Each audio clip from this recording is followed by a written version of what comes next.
Le jour de mon 40e anniversaire, je suis rentré tôt à la maison avec des fleurs, et j'ai entendu ma femme depuis la chambre. J'ai déjà signé les papiers. Dans 2 mois, je serai divorcé, et nous partirons ensemble. J'ai enregistré chaque mot. Ce soir-là, je lui ai fait écouter l'enregistrement. Tes 2 mois sont devenus aujourd'hui. Je m'appelle David Serrano Campos. Je viens d'avoir 40 ans. Bien que ce samedi 10 février 2024 ait été l'anniversaire le plus amer de ma vie. Je travaille comme superviseur de chantier pour une grande entreprise de construction à Madrid. Je suis marié depuis 16 ans à Béatrice Vega Moral, 38 ans, décoratrice d'intérieur. Ou plutôt je l'étais, car ce jour-là, tout a basculé en l'espace de quelques minutes. Ce matin-là, je me suis réveillé tôt, comme toujours. Béatrice dormait encore, lorsque j'ai quitté la maison à 7h15. Je me souviens l'avoir regardée, avant de fermer la porte. Elle dormait paisiblement, ses cheveux bruns ébouriffés sur l'oreiller blanc. Je n'aurais jamais imaginé que ce serait l'une des dernières fois où je la verrais dans notre lit. Je suis arrivé sur le chantier, dans le quartier de Chamartin, à 8h10. Nous avions des problèmes avec les fondations du bâtiment que je supervisais, et je devais tout résoudre avant lundi. Mais c'était mon anniversaire. 40 ans, une étape importante. Et bien que le travail fût urgent, j'ai décidé de partir tôt pour faire une surprise à Béatrice. Peut-être déjeuner ensemble, ouvrir une bouteille de vin, et passer l'après-midi tranquillement.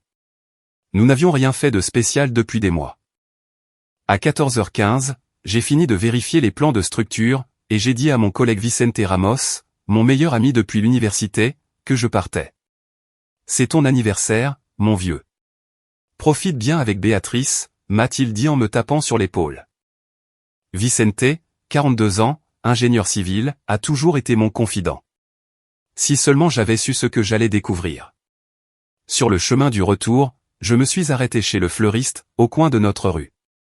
J'ai acheté 12 roses rouges, pour 28 €.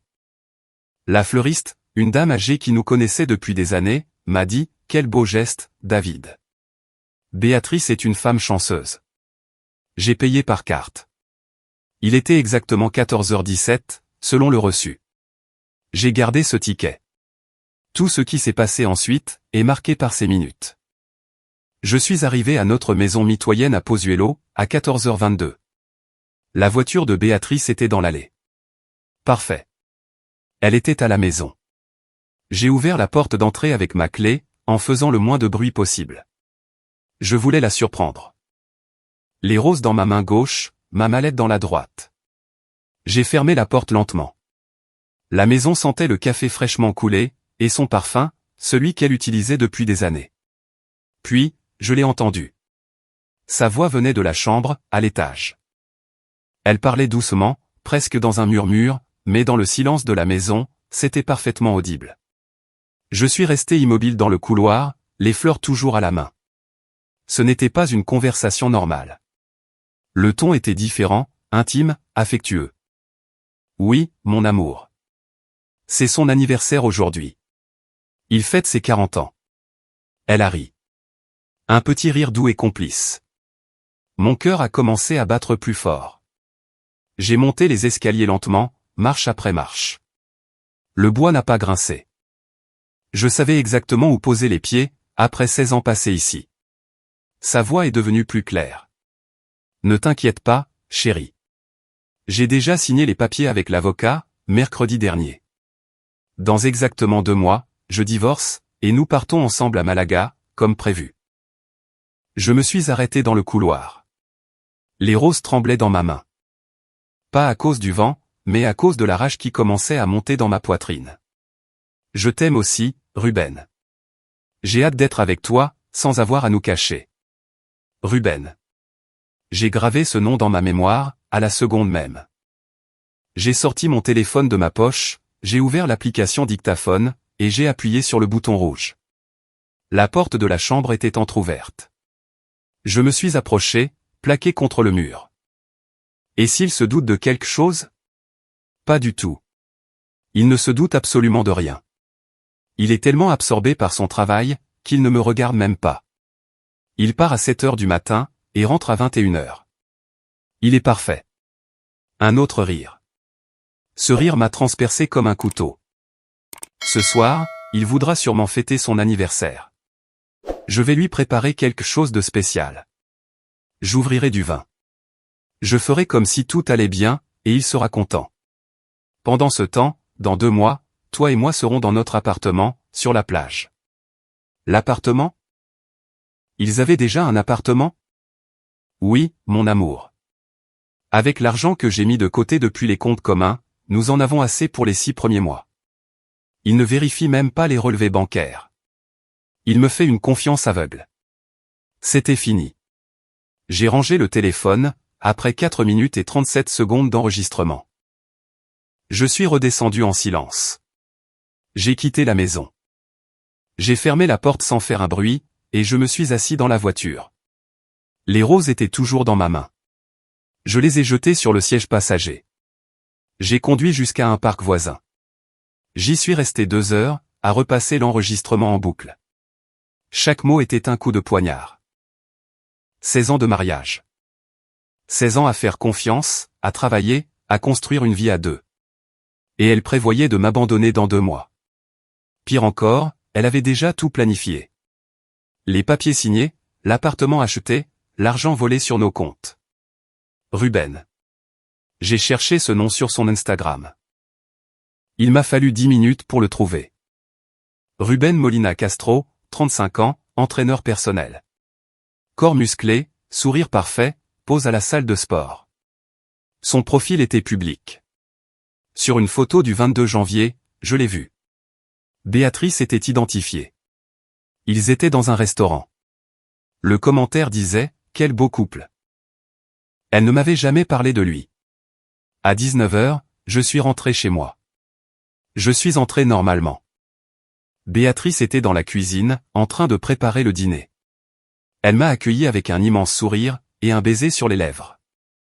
Joyeux anniversaire, mon amour. J'ai préparé ton plat préféré, des lasagnes. J'ai souri. J'ai agi normalement. Nous avons dîné. Elle a ouvert une bouteille de vin rouge. Nous avons trinqué. Elle m'a posé des questions sur le travail. Je lui ai parlé des problèmes sur le chantier. Elle m'a parlé d'un nouveau projet de décoration. Tout était parfaitement normal, comme si, cet après-midi-là, elle n'avait pas prévu de détruire notre vie commune. À 22 h, après le dessert, j'ai sorti mon téléphone. J'ai branché le câble HDMI sur la télévision du salon. Béatrice, il y a quelque chose que je veux te montrer. Elle m'a regardé avec curiosité, souriant toujours. J'ai lancé l'enregistrement. Son visage a changé dès la 3e seconde. La couleur a déserté ses joues. Ses yeux se sont écarquillés démesurément. Elle a essayé de se lever. David, je peux t'expliquer. Tes 2 mois se sont transformés en aujourd'hui.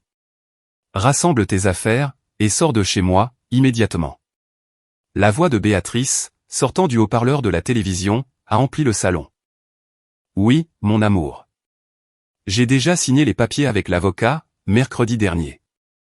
Dans exactement 2 mois, je divorce, et nous partons ensemble à Malaga, comme prévu. Béatrice s'est levée si vite, que sa chaise a basculé en arrière, avec un bruit sourd contre le parquet. Sa main droite tremblait, pendant qu'elle pointait l'écran du doigt. David, éteins ça. S'il te plaît, éteins ça tout de suite. Je n'ai pas bougé le petit doigt. L'enregistrement a continué. Son propre rire complice a résonné dans la pièce. Je t'aime aussi, Ruben. J'ai hâte d'être avec toi, sans avoir à nous cacher. Elle a porté ses 2 mains à sa bouche. Les larmes ont commencé à monter, mais je ne ressentais plus rien. Cette femme qui pleurait devant moi, était une étrangère. La Béatrice que j'avais connue pendant 16 ans, n'avait jamais vraiment existé. Et s'il se doute de quelque chose? Pas du tout. Il ne se doute absolument de rien. J'ai arrêté la lecture. Le silence qui a suivi était assourdissant. Béatrice sanglotait, ses mains couvrant toujours son visage. Je suis resté assis, la regardant avec un calme qui me surprenait moi-même. David, ce n'est pas ce que tu crois. Ces mots m'ont presque fait rire. Presque. Ce n'est pas ce que je crois, Béatrice? J'ai 4 minutes et 37 secondes, où tu prévois de divorcer, de partir avec ton amant à Malaga, et où tu admets avoir volé de l'argent sur nos comptes communs. Dis-moi exactement quelle partie n'est pas ce que je crois. Elle a baissé les mains. Du mascara noir coulait sur ses joues. Elle a essayé de s'approcher de moi, mais j'ai levé la main, pour l'arrêter. N'approche pas. Pas un pas de plus. C'était une erreur. Un moment de faiblesse. Ruben ne représente rien pour moi. Tu es mon mari. Je t'aime. Nous sommes ensemble depuis 16 ans. Je l'ai dévisagé. Ses yeux verts, ces yeux qui m'avaient autrefois fait tomber amoureux, ne m'inspiraient plus que du mépris. 16 ans. Tu as jeté 16 ans à la poubelle, pendant que tu planifiais ton évasion parfaite. Les papiers signés mercredi dernier. Mercredi 7 février, il y a exactement 3 jours. Pendant que je travaillais jusqu'à 23 heures sur le chantier de Chamartin. Tu signais des documents avec un avocat pour m'abandonner. Béatrice a secoué la tête avec désespoir. Non, non, je n'allais pas le faire. J'étais juste confuse. Le mariage est devenu une routine, et j'avais besoin de me sentir à nouveau vivante, mais je n'aurais jamais franchi le pas. Je te le jure. Menteuse. Le mot est sorti de ma bouche comme un coup de fouet. Elle a reculé d'un pas, surprise par le venin dans ma voix. Tu as un appartement réservé à Malaga. J'ai vérifié tes emails pendant que tu pleurais. Appartement de 2 chambres, à Playa de Malaga. Réservation confirmée pour le 15 avril. Payé en totalité, 45 000 €. D'où vient cet argent, Béatrice? Son visage a pâli encore davantage.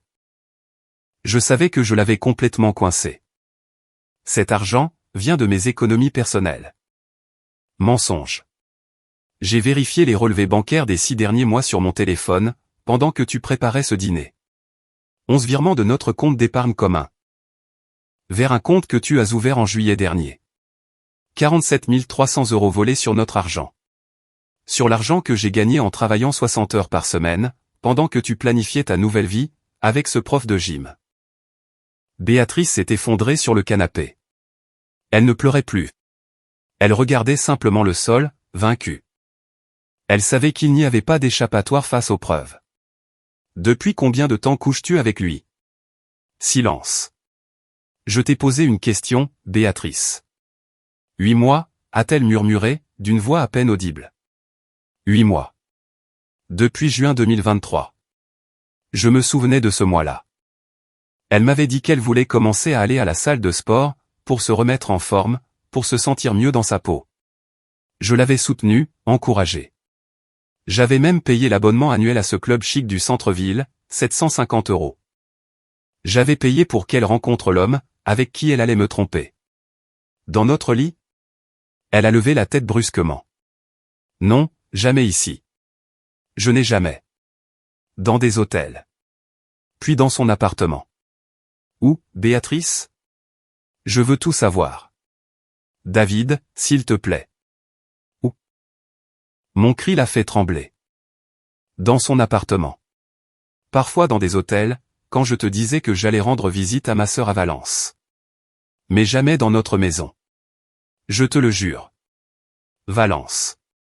Les 3 voyages à Valence au cours des 8 derniers mois. Octobre, décembre et janvier. Chaque fois, elle restait tout le week-end.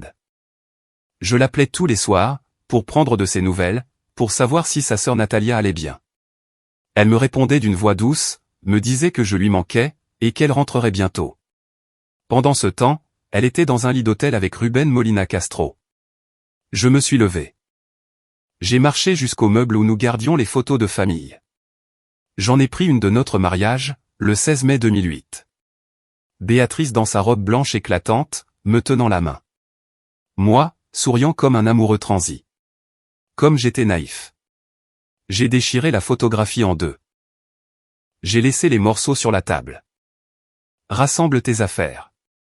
Tu as 30 minutes pour préparer une valise avec l'essentiel. Vêtements, documents personnels, affaires de toilette, rien d'autre. Tout le reste restera ici, jusqu'à ce que les avocats partagent les biens. Où vais-je aller? Sa voix semblait petite, effrayée. Ce n'est pas mon problème. Appelle Ruben. Je suis sûr que ton amant sera ravi de t'accueillir, Maintenant que ton stupide mari a tout découvert. Ou va chez ta mère, ou loue une chambre d'hôtel. Je m'en fiche, mais tu ne passeras pas une nuit de plus sous mon toit. Béatrice s'est levée lentement. Elle s'est dirigée vers les escaliers comme dans un état de transe. Je l'ai entendue monter, ouvrir le placard de la chambre, sortir la grande valise du grenier. Les tiroirs qui s'ouvraient et se fermaient, le bruit de la fermeture éclair. Je suis resté dans le salon. Je me suis versé un autre verre de vin, le même vin avec lequel nous avions trinqué à peine 1 heure auparavant. Il avait un goût amer. 25 minutes plus tard, Béatrice est descendue en traînant sa valise. Ses yeux étaient rouges et gonflés. Elle s'est arrêtée devant moi. David, je sais que tu me détestes maintenant. Mais un jour, j'espère que tu pourras me pardonner. J'ai fait la plus grande erreur de ma vie. Je suis désolé. Je suis tellement désolé. Je l'ai regardée, sans aucune expression. Je ne te déteste pas, Béatrice. Pour te détester, il faudrait que je ressente quelque chose pour toi. Et je ne ressens plus rien. Absolument rien. Tu es une étrangère, qui a volé 16 ans de ma vie. Maintenant, pars. Elle a ouvert la bouche comme pour ajouter quelque chose, puis l'a refermée. Elle a pris sa valise, et s'est dirigée vers l'entrée. Elle a ouvert la porte. Elle s'est arrêtée sur le seuil. Joyeux anniversaire, a-t-elle chuchoté. Elle a fermé la porte derrière elle. Je suis resté seul dans le salon. La bouteille de vin à moitié vide. Les restes de lasagne froide dans les assiettes. La photo déchirée de notre mariage, et un silence absolu, lourd comme du plomb. Il était 23h15, le 10 février 2024. Mon 40e anniversaire. Le jour où mon mariage est mort, en 4 minutes et 37 secondes d'enregistrement. Le dimanche 11 février, je me suis réveillé à 6h30 du matin. Le lit vide à côté de moi, était un rappel constant de ce qui s'était passé. Je n'avais pas dormi plus de 3 heures. Chaque fois que je fermais les yeux, je revoyais le visage de Béatrice, lorsque l'enregistrement avait commencé. Je me suis levé, j'ai fait du café noir, et je me suis assis devant mon ordinateur portable, dans le bureau. Si je devais affronter cela, je devais savoir exactement à quoi j'avais affaire. Combien elle m'avait volé, combien de mensonges elle avait construit, depuis combien de temps elle préparait sa fuite. Je me suis connecté à notre banque en ligne. Nous avions 3 comptes communs, le compte d'épargne principal, le compte courant pour les dépenses du foyer, et un placement à terme fixe. J'ai commencé par le compte d'épargne. Solde actuel, 53 200 €. Il y a 6 mois, nous avions très exactement 101 000 €. J'ai téléchargé les relevés des 8 derniers mois. Un fichier PDF de 42 pages. J'ai commencé à vérifier ligne par ligne, café après café. Les virements m'ont sauté aux yeux, car ils étaient tous destinés à un compte que je ne connaissais pas, IBAN ES 91 5731, de la Banque Santander. Premier virement, 27 juin 2023, 3 500 €. Motif, rénovation de la maison. Je me souvenais de ce jour-là. Béatrice m'avait dit que nous devions refaire la salle de bain du haut. Cette salle de bain n'a jamais été refaite. Deuxième virement, 18 juillet, 5 000 €. Motif, matériaux de décoration. Les matériaux ne sont jamais arrivés non plus. J'ai continué, en notant chaque mouvement dans un carnet. 11 virements au total. Le plus récent daté du 31 janvier 2024, pour 1 500 €. 10 jours avant mon anniversaire. 10 jours avant que tout n'explose. J'ai additionné les montants avec une calculatrice. Exactement 47 300 €. Tous mes efforts, les heures supplémentaires sur les chantiers, les week-ends sacrifiés, les promotions gagnées à la sueur de mon front. Elle les avait transférés méthodiquement, pendant que je lui faisais une confiance aveugle. J'avais besoin de savoir où cet argent était allé. J'ai ouvert son ordinateur portable. Elle l'avait laissé à la maison. Le bureau affichait des dossiers de projets de décoration, des photos, des documents personnels. J'ai cherché son gestionnaire de mots de passe. Béatrice avait toujours été négligente avec la sécurité informatique. Elle utilisait le même mot de passe pour presque tout, Vega 1985, son nom de jeune fille et son année de naissance. Ça a marché. J'ai accédé à sa boîte Gmail personnelle. Elle avait 1234 messages non lus. J'ai commencé à chercher. J'ai filtré par Malaga. 19 résultats. Le premier provenait d'une agence immobilière. Date, 15 octobre 2023. Chère Madame Vega, nous confirmons votre intérêt pour l'appartement de 2 chambres, situé à Playa de Malaga. Prix, 45 000 €. Vous trouverez ci-joint la promesse de vente. J'ai ouvert la pièce jointe. Contrat signé numériquement le 22 octobre. Acheteur, Béatrice Vega Moral. Le nom de Ruben n'apparaissait nulle part. Elle avait acheté l'appartement seule, probablement pour le protéger au cas où quelque chose tournerait mal. J'ai continué à lire les emails. J'ai trouvé des échanges avec une avocate, Natalia Blanco Fernandez, d'un cabinet spécialisé en droit de la famille. Le premier contact datait du 18 décembre 2023. J'ai besoin de conseils pour une procédure de divorce. Ma situation est délicate. La réponse de l'avocate est arrivée le jour même. Elle proposait une première consultation gratuite. Béatrice a pris rendez-vous pour le 3 janvier 2024. Juste après le réveillon. Alors que nous trinquions ensemble à la nouvelle année, elle avait déjà programmé cette réunion. L'email le plus dévastateur est arrivé le 7 février. Objet, document signé. Procédure lancée. L'avocate Natalia confirmait avoir reçu tous les documents nécessaires pour entamer la procédure de divorce.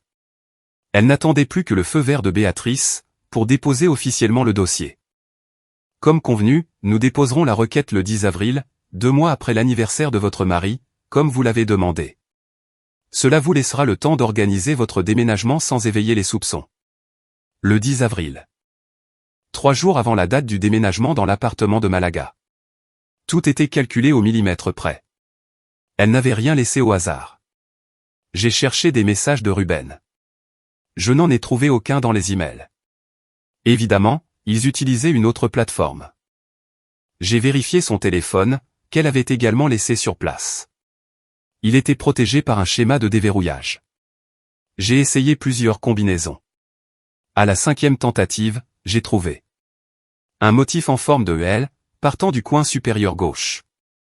WhatsApp. Ils y étaient. Contact enregistré sous le nom de Marina Fitness. Malin. Si je vérifiais superficiellement, je penserais que c'était quelqu'un de la salle de sport. J'ai ouvert la conversation. 3241 messages. Le plus ancien datait du 3 juin 2023. Lui, salut, beauté. J'ai vraiment aimé faire ta connaissance aujourd'hui. Tu es très discipliné dans ton entraînement. Réponse de Béatrice, merci, Ruben. Tu es très professionnel aussi. À vendredi. Professionnel. Quelle ironie. J'ai fait défiler rapidement les messages. Les premières semaines, c'était des conversations cordiales sur les routines d'entraînement, la nutrition, les horaires. Puis, les émojis ont commencé. Cœur, bisous. À la mi-juillet, le ton avait complètement changé. Elle, cette nuit, j'ai rêvé de toi. Je n'arrête pas de penser à ce baiser sur le parking. Lui, moi non plus. J'ai besoin de te voir aujourd'hui. Tu peux t'éclipser après ton dernier cours? Date, heure, lieu. Tout était documenté. J'ai lu pendant 2 heures. Chaque message était un coup de poignard. Les photos qu'il s'envoyait, les projets qu'il faisait, les commentaires moqueurs à mon sujet. Un message de Ruben, le 15 novembre. Ton mari se doute de quelque chose? Réponse de Béatrice, pas du tout. Il est obsédé par son travail. Il rentre tard, il mange, il regarde la télé et il dort. Il ne m'a même pas touché depuis des mois. C'est comme vivre avec un colocataire. Ces mots m'ont brûlé. C'était vrai. J'avais été tellement concentré sur mon avancement dans l'entreprise, sur le fait de gagner plus d'argent pour notre avenir, que j'avais complètement négligé notre relation. Mais cela ne justifiait pas ce qu'elle avait fait. Si elle était malheureuse, elle aurait dû m'en parler, pas tout détruire dans mon dos. J'ai pris des captures d'écran des messages les plus compromettants.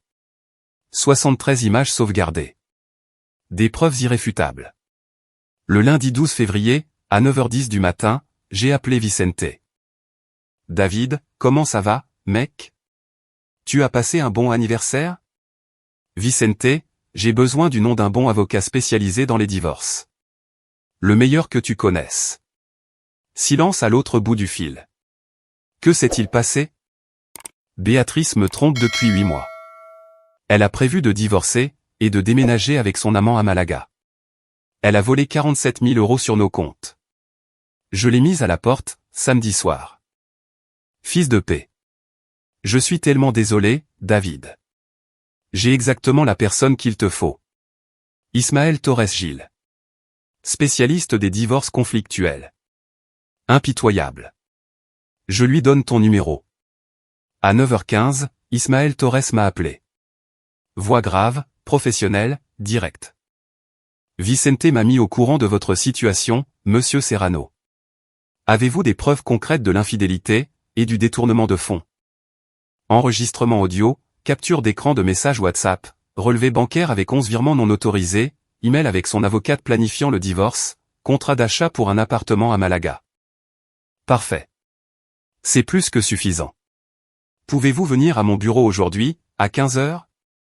Cal Serrano, numéro 82, au 5e étage. J'y serai. J'ai raccroché le téléphone. Pour la première fois depuis samedi, j'ai ressenti quelque chose qui ressemblait à du contrôle. Béatrice avait planifié sa fuite pendant des mois. Maintenant, c'était à mon tour de préparer ma défense. Et contrairement à elle, je ne laisserai aucune zone d'ombre. Le bureau d'Ismaël Torres, rue Serrano, respirait le sérieux absolu. Des murs tapissés de bois sombre, des étagères remplies de tomes juridiques, des diplômes encadrés témoignant de 3 décennies d'expérience en droit de la famille. L'avocat avait 52 ans, des cheveux gris gominés vers l'arrière, un costume immaculé, et un regard perçant qui analysait chaque détail. Je me suis assis devant son bureau à 15h, ce lundi 12 février. J'avais apporté mon ordinateur portable, avec toutes les preuves organisées dans des dossiers numériques. Monsieur Serrano, avant d'examiner le dossier, je dois vous poser une question fondamentale. Quel est votre objectif avec ce divorce? La question m'a pris par surprise. J'ai réfléchi quelques secondes avant de répondre. La justice. Je veux récupérer ce qu'elle m'a volé. Je veux qu'elle assume les conséquences de ses actes. Et je veux m'en sortir, sans perdre ce que j'ai construit, pendant 16 ans de travail honnête. Ismaël a hoché la tête en signe d'approbation. Parfait. Cette clarté nous fait gagner du temps. Maintenant, montrez-moi tout ce que vous avez. J'ai passé l'heure suivante à présenter chaque élément de preuve. J'ai fait écouter l'enregistrement de samedi. Ismaël l'a écouté en entier sans m'interrompre, en prenant des notes dans un carnet en cuir noir. Ensuite, j'ai montré les relevés bancaires, avec les 11 virements surlignés. Après cela, les captures d'écran WhatsApp. 73 images documentant 8 mois de trahison. Quand j'ai terminé, Ismaël a fermé son carnet, et m'a regardé droit dans les yeux. Vous avez un dossier solide, David. Je peux vous appeler David, n'est-ce pas? J'ai hoché la tête. Votre femme a commis 2 erreurs fatales. Premièrement, elle a tout documenté numériquement.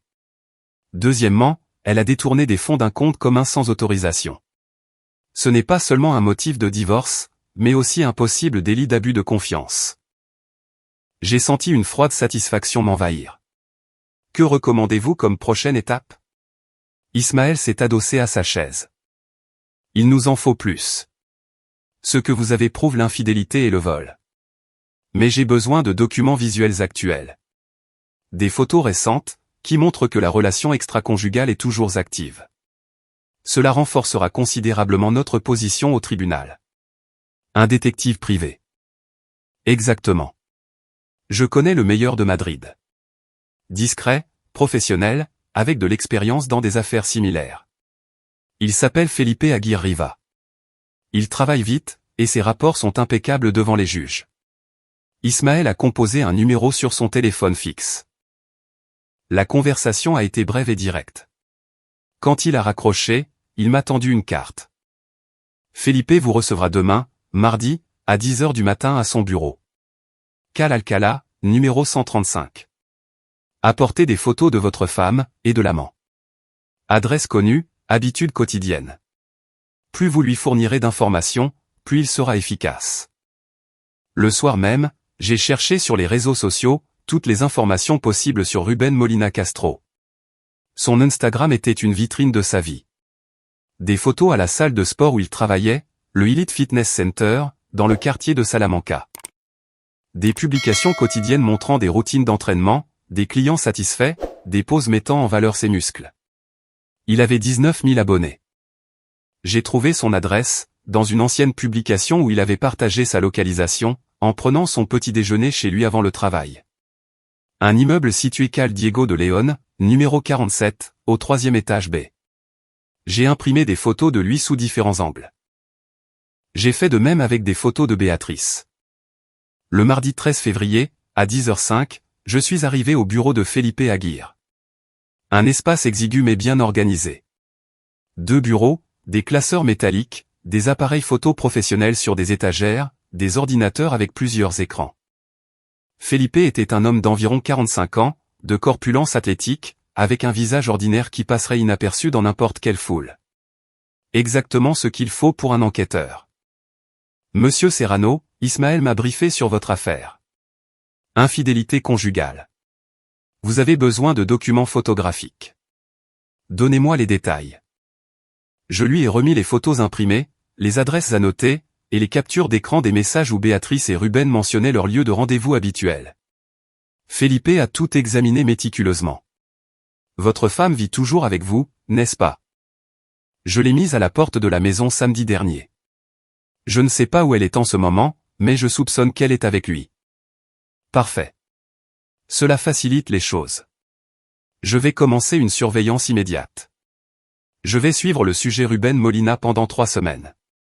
Je documenterai les rencontres, les horaires, les lieux. Si votre femme est avec lui, nous le saurons dans les 48 heures. Combien coûte ce service? 3 000 € pour 3 semaines de surveillance complète. Cela inclut un rapport détaillé avec des photographies haute résolution, des vidéos si nécessaire, et un journal des déplacements avec horodatage précis. Tout sera légalement recevable au tribunal. J'ai sorti mon chéquier. J'ai fait un chèque de 3 000 € à l'ordre de Aguirre Investigation Privada SL. Commencez aujourd'hui. Felipe a pris le chèque, et m'a serré la main. Vous aurez de mes nouvelles tous les 3 jours pour faire le point. Si je trouve quelque chose d'urgent, je vous contacterai immédiatement. Les 3 semaines suivantes ont été les plus longues de ma vie. J'essayais de m'occuper avec le travail. Le chantier de Chamartin exigeait une supervision constante. J'arrivais tôt, je partais tard. Je vérifiais les plans, je coordonnais les équipes. Mais mon esprit revenait sans cesse à la même question, qu'est-ce que Felipe était en train de découvrir? Où était Béatrice? Le vendredi 16 février, j'ai reçu le premier rapport via un email crypté. 15 photographies en pièces jointes. Photo 1, Béatrice quittant l'immeuble de Ruben, Cal Diego de León, à 7h40 le jeudi 15. Elle portait les mêmes vêtements que sur la photo 2, prise la veille au soir à 22h30, lorsqu'elle était entrée dans le bâtiment. Elle avait passé la nuit là-bas. Photo 3 à 7, Béatrice et Ruben prenant le petit déjeuner ensemble dans un café du quartier. Se tenant la main par-dessus la table, des sourires complices. Un baiser rapide avant de se séparer. Photo 8 à 15, Ruben entrant au Elite Fitness Center à 9h. Béatrice marchant seule dans les rues. Entrant au supermarché, faisant des courses, et retournant à l'appartement de Ruben avec des sacs. Le rapport de Felipe était détaillé. Le sujet féminin réside actuellement avec le sujet masculin. Ils partagent la même adresse, avec une routine établie. Elle reste dans l'appartement pendant la journée, pendant qu'il travaille. Comportement d'un couple consolidé, et non d'une liaison occasionnelle. Le lundi 20 février, le deuxième rapport est arrivé. 20 nouvelles photographies. Béatrice et Ruben dans un restaurant italien, au cinéma, en promenade dans le parc du Retiro. Tout ce qui ressemblait à une relation normale et heureuse. Pendant ce temps, je mangeais seul à la maison, entouré de silence et de souvenirs empoisonnés. Le rapport le plus douloureux est arrivé le vendredi 2 mars. Felipe a documenté un week-end à Valence. Les mêmes voyages que Béatrice prétendait faire pour rendre visite à sa sœur. Des photos à la gare d'Atocha, montant dans le train ensemble. Un hôtel dans le centre de Valence. Des dîners romantiques. La plage de la Malvarosa, se promenant main dans la main au coucher du soleil. 14 rencontres documentées au total, au cours de ces 3 semaines. Chaque sortie, chaque baiser, chaque geste d'intimité capturé en haute définition. 342 photographies professionnelles avec date, heure et coordonnées GPS précises. La conclusion finale du rapport de Felipe était technique, la relation entre les deux sujets présente les caractéristiques d'un couple stable et consolidé. Cohabitation permanente, routine partagée. Interaction affective constante. Rien n'indique qu'il s'agisse d'une relation clandestine ou occasionnelle. Leur comportement correspond à celui d'un couple projetant un avenir ensemble. Le 8 mars, j'ai de nouveau rencontré Ismaël. J'avais apporté mon ordinateur portable, avec les 342 photographies classées chronologiquement. Ismaël a examiné chaque image avec une expression sérieuse. Quand il a eu fini, il a fermé l'ordinateur, et m'a regardé. David, c'est plus que suffisant. Avec ce dossier, les relevés bancaires, l'enregistrement original et les messages, nous avons pratiquement gagné l'affaire. Pendant les semaines où Felipe enquêtait, je n'avais cessé de repasser mentalement chaque moment de notre mariage. Chaque souvenir que je pensais authentique, était désormais contaminé par le doute. Quand tout a-t-il vraiment commencé à s'effondrer? Il y avait des signes que j'avais délibérément ignorés. Je m'asseyais dans mon bureau chaque soir, avec un verre de whisky, et mes pensées repassaient le film à l'envers. 16 ans ensemble. Le 16 mai 2008, lorsque nous nous sommes mariés dans l'église de San Geronimo El Real. Elle, rayonnante dans une robe blanche qui avait coûté 4000 €. Moi, nerveux, heureux, convaincu d'avoir trouvé la partenaire de ma vie. Les 5 premières années ont été belles. Nous travaillions tous les deux. Nous avons construit notre vie ensemble. Nous avons acheté la maison mitoyenne à Pozuelo en 2011, avec une hypothèque de 280 000 €, que nous payions religieusement chaque mois. Vacances d'été, dîner entre amis, projet d'avoir des enfants un jour. Mais ces enfants ne sont jamais venus. Béatrice trouvait toujours des excuses. Nous sommes encore jeunes, disait-elle. D'abord, stabilisons mieux nos carrières. J'acceptais ses arguments. Je ne la pressais pas. Je pensais que nous avions tout le temps du monde. Maintenant, je comprenais la vérité. Elle n'avait jamais voulu d'enfant avec moi, car cela l'aurait attachée de façon permanente. Les enfants compliquent les divorces, divisent les loyautés. Elle avait gardé sa liberté intacte, pour le jour où elle déciderait de s'enfuir. Je me souviens du changement subtil vers 2020. Il y a 4 ans, Béatrice a commencé à se plaindre du fait que nous passions peu de temps ensemble. Que je travaillais trop. Que la flamme s'était éteinte. Elle avait en partie raison. Ma carrière a décollé cette année-là. J'ai été promu superviseur de chantier. Mon salaire a considérablement augmenté, mais mes responsabilités aussi. 60 heures par semaine, des week-ends à réviser des projets. J'essayais de compenser par des cadeaux.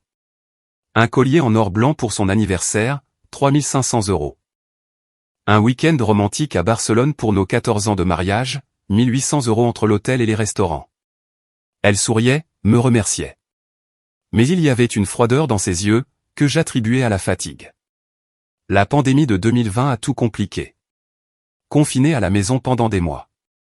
Je pensais que cela nous rapprocherait, que cela nous forcerait à passer du temps ensemble. Mais ce fut l'inverse. La tension montait. Des disputes pour des broutilles. Elle était constamment irritable. Moi, je m'échappais dans le bureau pour télétravailler, et éviter les conflits. Quand le confinement a finalement pris fin en 2021, Béatrice a changé.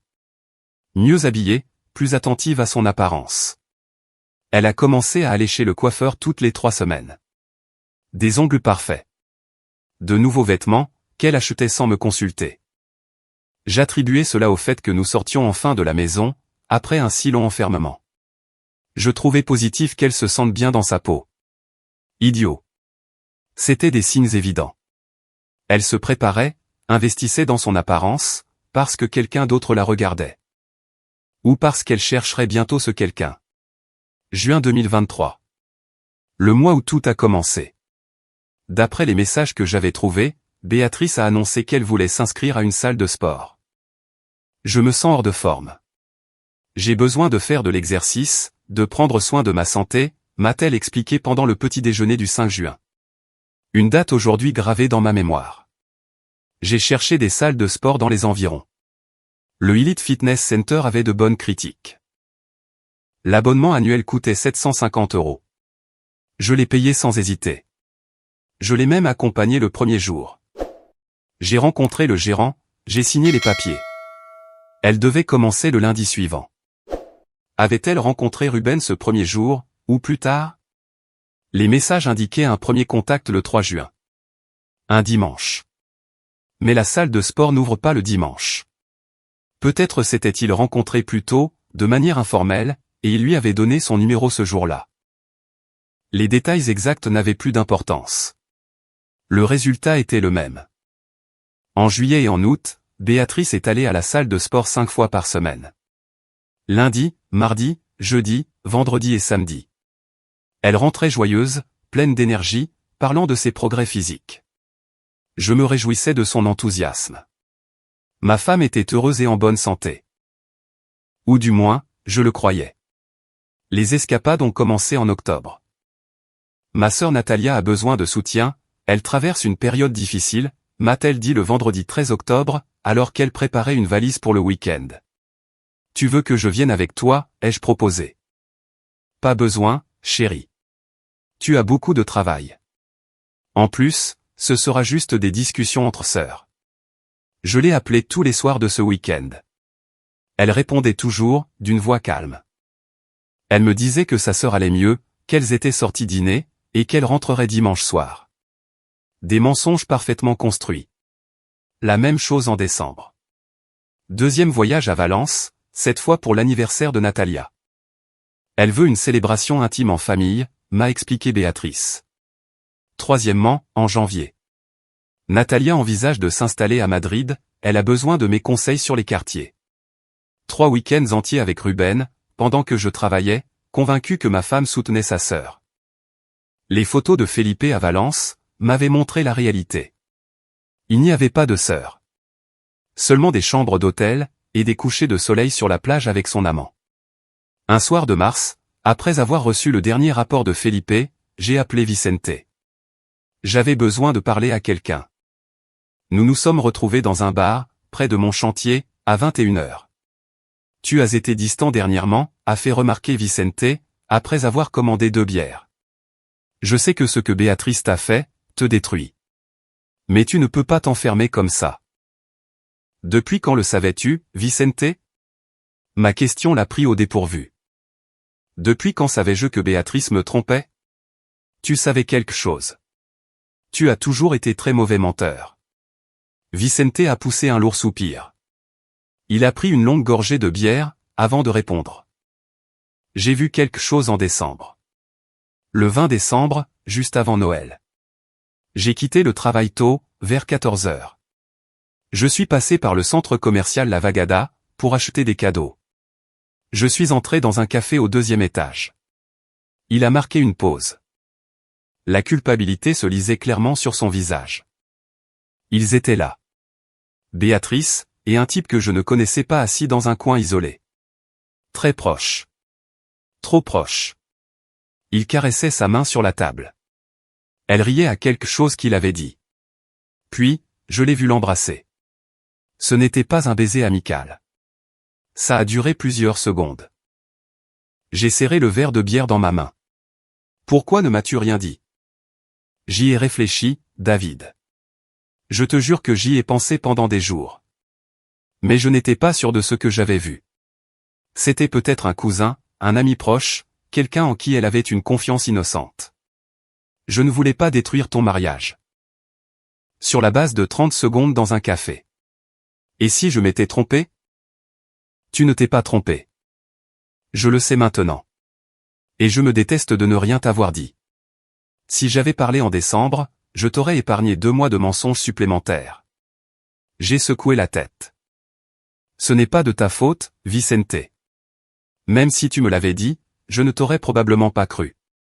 J'aurais confronté Béatrice, et elle aurait inventé une explication convaincante. Je l'aurais cru, parce que je voulais la croire. Le problème n'est pas que tu ne me l'aies pas dit. Le problème, c'est que je ne voulais pas voir. C'était la vérité la plus dure. Les signes étaient là depuis le début. J'avais simplement choisi de les ignorer, car les affronter, signifiait admettre que mon mariage était un mensonge. Le vendredi 8 mars, après avoir examiné toutes les photographies de Felipe, Ismaël Torres a fermé mon ordinateur portable, et a croisé les mains sur son bureau. David, nous passons maintenant à la partie stratégique. Nous avons suffisamment de preuves pour gagner le divorce, mais nous devons nous assurer que vos biens sont protégés, avant de déposer officiellement la requête. Une fois que Béatrice aura reçu la notification judiciaire, elle essaiera de déplacer des actifs, ou de compliquer la procédure. J'ai sorti mon carnet pour prendre des notes. Que dois-je faire exactement? Premièrement, les comptes bancaires. Vous avez actuellement 3 comptes communs. Je veux que vous retiriez légalement vos 50%, et que vous les transfériez sur un nouveau compte individuel. Cela l'empêchera de les vider, lorsqu'elle saura qu'une procédure est en cours. Cela ne va-t-il pas l'alerter immédiatement? Ismaël a secoué la tête. Peut-être que oui, mais à ce stade, cela n'a plus d'importance. Elle sait que vous avez tout découvert. Elle vit avec son amant depuis 1 mois. Il n'y a plus d'effet de surprise à préserver. L'important est de sécuriser vos droits, avant qu'elle ne prenne des mesures désespérées. C'était logique. Béatrice n'était pas stupide. Elle savait que ce moment finirait par arriver. Deuxième point, a poursuivi Ismaël. L'assurance vie. En avez-vous une? Oui. Une police de 300 000 €. Je l'ai souscrite il y a 9 ans, quand nous avons acheté la maison. Béatrice est la bénéficiaire principale. Vous devez changer cela immédiatement. Contactez votre compagnie d'assurance, et modifiez le bénéficiaire. Vous pouvez désigner un membre de votre famille directe, un ami de confiance, ou même une association caritative. Mais ce ne peut plus être elle. J'ai noté, changer le bénéficiaire de l'assurance vie. Troisième point, les biens matériels. Votre maison est à vos 2 noms. C'est exact? C'est ça. Copropriété 50/50e. Nous l'avons acheté ensemble en 2011. Nous ne pouvons pas y toucher pour l'instant. Cela sera résolu lors du partage final des biens, pendant le divorce. Mais j'ai besoin que vous documentiez absolument tout ce qui se trouve dans cette propriété. Meubles, appareils électroménagers, œuvres d'art, bijoux. Tout objet de valeur. Prenez tout en photo. Conservez les factures d'achat si vous les avez. Surtout pour les articles que vous avez acquis avec votre argent personnel. J'ai acheté la plupart des choses. Elle gagnait moins en tant que décoratrice indépendante. Parfait. Cela joue en notre faveur. J'aurai également besoin d'état financier complet. Vous et ses revenus annuels des 5 dernières années. Déclaration d'impôt, fiche de paie, tout ce qui démontre votre contribution financière supérieure au mariage. Nous avons passé les 2 heures suivantes, à planifier chaque action. Ismaël était méticuleux, jusqu'à l'obsession. Chaque mesure avait un but juridique précis. Il ne laissait rien au hasard. Le lundi 11 mars, j'ai ouvert un compte individuel à la Banco Santander. Une procédure simple, qui m'a pris 40 minutes. J'ai transféré 128 600 € depuis nos 3 comptes communs. Exactement 50% du total accumulé.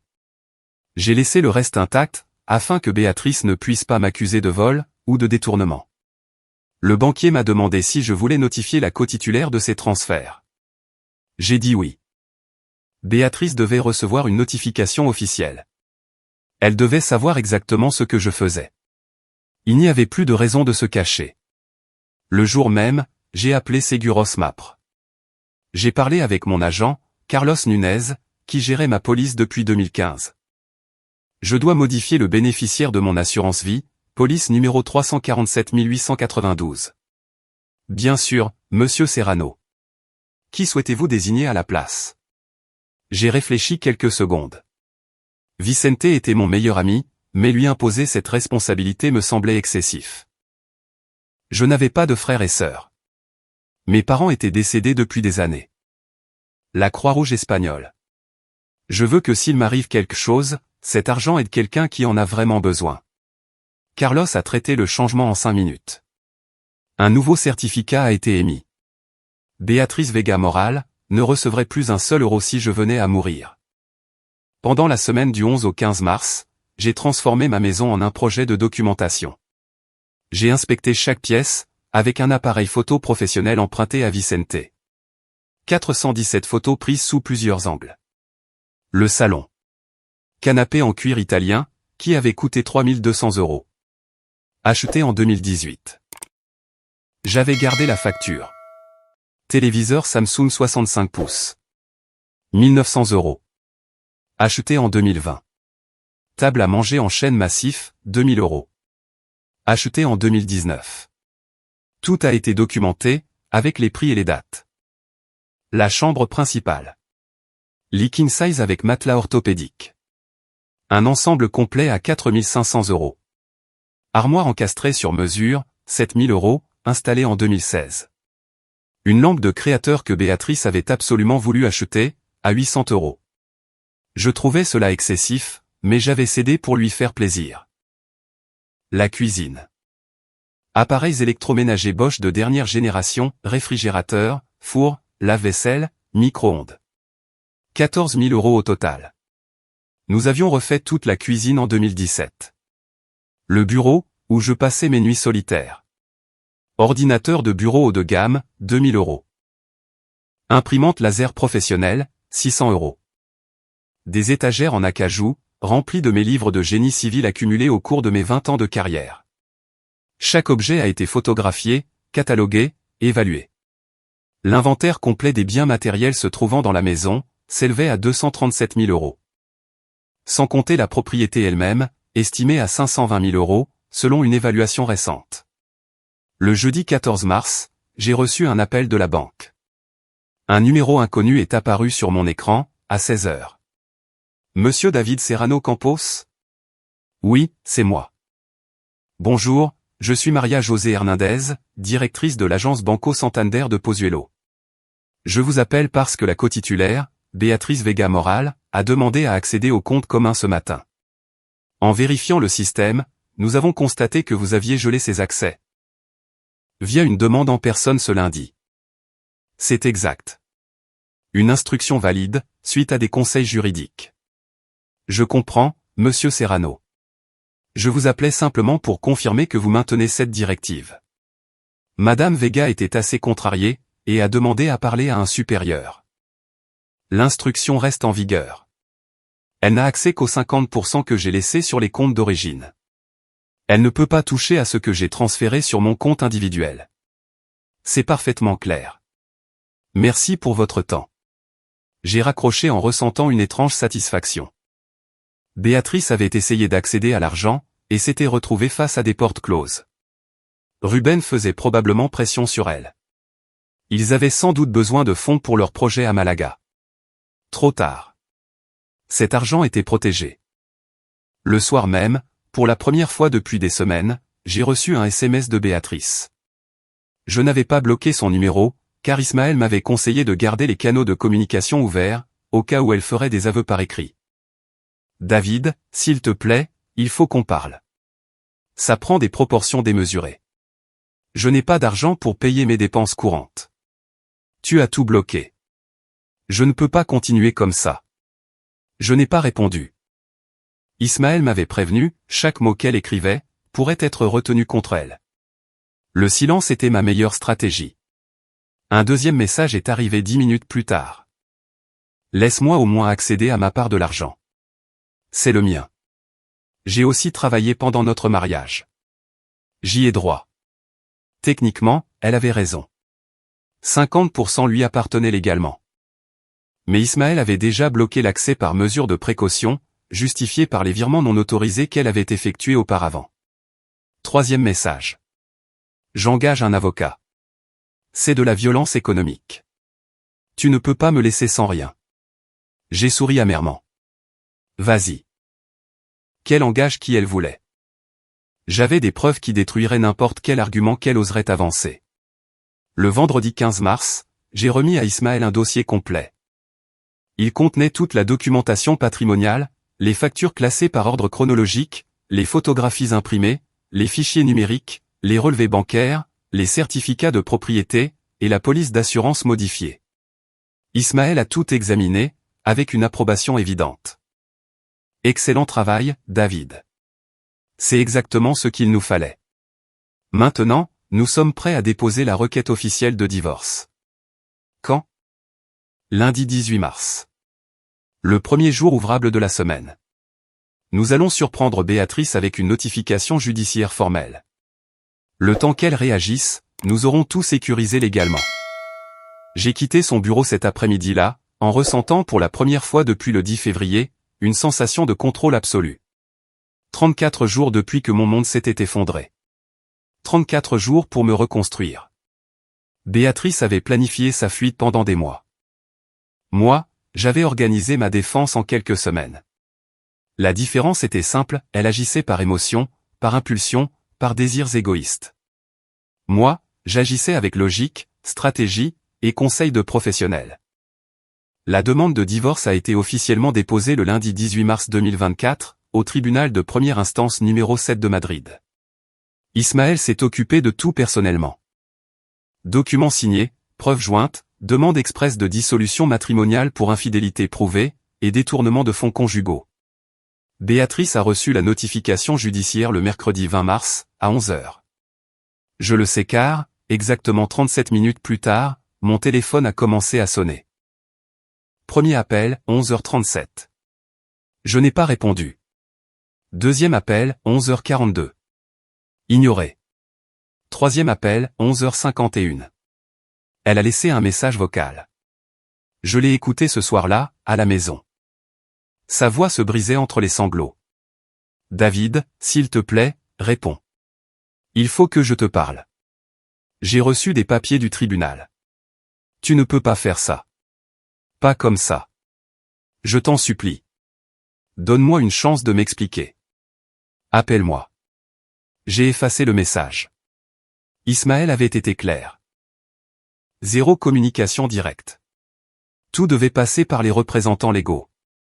Le jeudi 21 mars. 23 appels en absence. 23 elle a laissé 4 autres messages. Le ton est passé de la supplication au désespoir. David, je sais que j'ai fait des erreurs terribles. Je le sais. Mais je ne mérite pas ça. 16 ans ensemble, ça doit bien vouloir dire quelque chose. Tu ne peux pas m'effacer de ta vie comme ça. S'il te plaît, écoute-moi juste 5 minutes. Message suivant, 2 heures plus tard. Ce qui s'est passé avec Ruben, c'était une erreur monumentale. Un moment de folie. La crise de la quarantaine. J'ai senti ma vie défiler, et j'avais besoin de me sentir à nouveau désiré. Mais je ne l'aime pas. Je ne l'ai jamais aimé. C'est toi que j'aime. Ça a toujours été toi. Troisième message. J'ai vu les photos prises par ton détective. Je sais que ça a l'air terrible, mais ça ne montre pas toute la vérité. J'étais perdue, confuse. Mais c'est fini avec lui. Complètement fini. Je ne vis même plus avec lui. Je suis retourné chez ma mère. S'il te plaît, David, parlons-nous. Quatrième message. Presque minuit. Ivre. Tu sais quoi? Tu as raison de me détester. J'ai tout détruit. La meilleure chose que j'avais dans ma vie, et je l'ai ruinée. Pourquoi? Pour un type dont je n'ai rien à foutre, et qui s'est servi de moi. Tu es intelligent, travailleur, fidèle, honnête. Et moi? Je suis une ordure. Une ordure qui ne te méritait pas. Ces messages m'ont affecté plus que je ne l'aurais cru. Non pas à cause de leur contenu, mais parce qu'ils confirmaient que tout était une mise en scène. Des mois à planifier sa fuite. Et maintenant, elle simulait des remords désespérés, parce que ses plans s'étaient effondrés. Il n'y avait pas de remords sincères. Juste de la panique, face aux conséquences de ses actes. Le vendredi 22 mars, j'étais sur le chantier de Chamartin, à superviser l'installation des poutres structurelles au 3e étage. Une matinée froide mais ensoleillée. Les ouvriers étaient concentrés sur leurs tâches. Vicente vérifiait des plans avec moi, lorsqu'un des travailleurs a crié depuis le rez-de-chaussée, « Monsieur David, il y a une dame qui vous demande. » Elle dit que c'est urgent. J'ai échangé un regard avec Vicente. Nous savions tous les deux de qui il s'agissait. Je suis descendu par l'escalier métallique provisoire, jusqu'au rez-de-chaussée. Béatrice m'attendait à l'entrée principale du chantier. Je ne l'avais pas vue en personne, depuis la nuit du 10 février, quand je l'avais mise à la porte. 42 jours plus tard. Elle avait l'air dans un état lamentable. Les yeux gonflés, des cernes profonds, les cheveux mal attachés, des vêtements froissés. Rien à voir avec la femme méticuleusement soignée que je connaissais. David. Sa voix était à peine audible. Tu ne devrais pas être ici, Béatrice. Mon avocat t'a demandé de ne communiquer que par les voies légales. Tu ne me laisses pas d'autre choix. Tu ne réponds pas aux appels.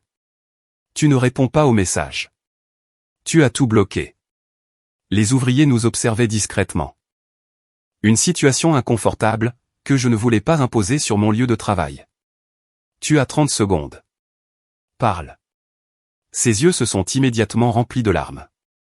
J'ai fait des erreurs horribles, impardonnables. Je l'admets. Mais David, s'il te plaît. 16 ans. Ça doit bien compter pour quelque chose. On ne peut pas en finir comme ça. Si froidement. Si définitivement. Définitivement. Tu as prévu de divorcer, et de t'enfuir avec un autre homme pendant des mois. Tu as volé 47 000 euros. Tu as menti constamment. À quoi t'attendais-tu? Que je te pardonne, comme si de rien n'était. Je m'attendais à ce que tu me parles, au moins. Que tu me donnes une chance de m'expliquer. D'essayer d'arranger les choses. Il n'y a rien à arranger. Tu as détruit notre mariage. Les conséquences t'appartiennent. Elle a fait un pas vers moi. Instinctivement, j'ai reculé. Je t'aime encore, a-t-elle crié, assez fort pour que tout le monde sur le chantier l'entende. Un silence gênant s'est abattu sur les lieux. Les ouvriers ont cessé leurs activités, les yeux rivés sur nous. Non, tu ne m'aimes pas. Peut-être que tu as cru m'aimer à un moment donné, mais certainement pas au cours des 8 derniers mois. Pendant que tu partageais le lit de Ruben Molina. C'était une erreur. Un moment de faiblesse qui a duré trop longtemps. Mais c'est fini maintenant. Je l'ai quitté. C'est terminé, lui et moi. L'as-tu quitté, ou t'a-t-il quitté, quand il a vu que tu n'avais plus accès à l'argent? Parce que, d'après les dernières photos de mon détective il y a 3 jours, vous aviez encore l'air de très bien vous entendre. Son visage a rougi, pris en flagrant délit de mensonge. Ça n'a pas d'importance. Ce qui compte, c'est que je veux retourner avec toi. Je veux sauver notre mariage, suivre une thérapie, faire tout ce qu'il faudra. Béatrice, je ne vais te le dire qu'une seule fois. Écoute-moi bien, car je ne le répéterai pas. Il n'y a aucune possibilité de réconciliation. Aucune. Le divorce se déroulera selon les termes légaux. Nous diviserons les biens, nous tournerons la page. Et nous prendrons des chemins séparés. C'est tout. Non, tu ne peux pas décider ça tout seul. Ce mariage, on était 2 à le vivre. Tu ne peux pas le détruire sans m'écouter. Tu as eu 16 ans pour te faire entendre. Tu as utilisé ce temps, pour planifier ton départ en secret. Maintenant, assume les conséquences. Elle s'est approchée. Elle a essayé de me prendre la main. Je me suis dégagé brusquement. Si tu te présentes encore à mon travail, je demanderai une ordonnance d'éloignement. Tu perturbes l'activité du chantier, et tu provoques un scandale public. Pars. Maintenant. David. Pars. Mon ton a coupé court à toute nouvelle protestation. Béatrice m'a regardé avec un mélange de douleur, de rage et d'incrédulité. Comme si elle ne parvenait vraiment pas à comprendre que la personne qu'elle avait connue, n'existait plus. Ce David naïf était mort le 10 février. J'étais quelqu'un de complètement différent. Elle a fait demi-tour, et s'est dirigée vers la sortie. À mi-chemin, elle s'est arrêtée. Elle s'est retournée. Tu le regretteras, quand tu seras seul, et que tu réaliseras que tu as gâché 16 ans de mariage, par orgueil blessé. Tu le regretteras. La seule qui va le regretter, c'est toi. Quand tu auras 50 ans, et que tu regarderas en arrière, tu verras que tu as détruit un mariage stable, pour une amourette avec un prof de gym qui ne te respectait même pas. Moi, je passerai à autre chose. Toi. Tu devras assumer les conséquences de tes choix. Elle est partie, sans répondre. Vicente est descendu quelques minutes plus tard. Ça va, mon vieux? Parfaitement. C'était dur de la voir dans cet état. Même si elle l'a bien cherché. Je ne ressens rien, Vicente. Absolument rien. Je regarde cette femme, et c'est une totale inconnue. La Béatrice que je connaissais, n'a jamais existé. C'était juste un masque bien confectionné. Ce soir-là, seul chez moi, j'ai repensé à la scène. Une partie de moi s'attendait à ressentir quelque chose. De la pitié, de la tristesse, de la nostalgie. Mais il n'y avait qu'un vide glacial. Béatrice avait tout parié sur le fait que je resterais aveugle, confiant, manipulable. Elle avait perdu. Maintenant, elle essayait de récupérer ce qu'elle avait volontairement détruit. Trop tard. Certaines choses, une fois brisées, ne peuvent plus être réparées. Notre mariage en faisait partie. 6 mois après le dépôt de la requête, le jeudi 15 août 2024 à 9h30 du matin, nous sommes entrés dans la salle d'audience du tribunal de première instance numéro 7 de Madrid. Ismaël marchait à ma gauche, portant une mallette en cuir noir, contenant toutes nos preuves.